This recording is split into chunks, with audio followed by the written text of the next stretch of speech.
ताई black coffee कशी बनवतात असं मला व्हिडिओमध्ये कमेंट होती। तर ब्लॅक कॉफी साधी अशी बनवायची। गरम पाणी करायचं, त्यात कॉफीचा पाऊच टाकायचा। तुम्हाला अर्धा हवा असेल तर अर्धा टाका, फुल हवं असेल तर फुल टाका।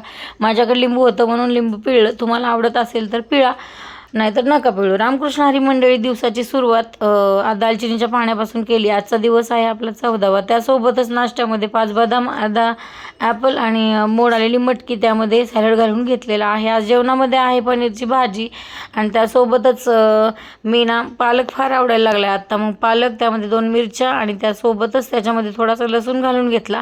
हे उकडून घेतलं आणि उकडून मिक्सरमध्ये फिरवून याची मिश्र माझ्याकडे धान्य होतं, त्या धान्याची भाकरी केली। त्यामध्ये थोडंसं तीळ घालून घेतले आणि इतकी छान याची भाकरी लागली ना, खूप अतिशय चवदार लागली। तुम्ही करून बघा।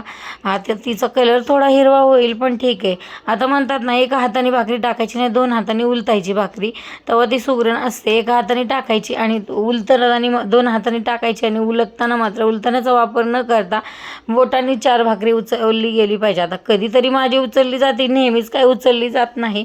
नंतर जेवणाच्या आधी थोडीशी ब्लॅक कॉफी पिले मी आणि आता त्यानंतर जेवण केलं। जेवणामध्ये थोडंसं दह्यामध्ये मी कांदा मसाला घालते, मला असं दही अजिबात खायला आवडत नाही। काकडी होती आणि त्यासोबतच मेथी पण होती सुक्की आणि ही अशी छान चविष्ट भाजी।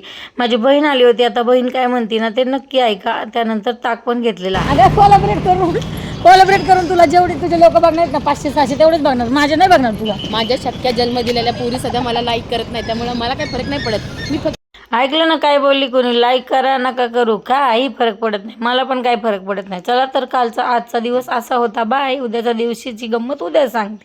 राम राम, जय संताजी।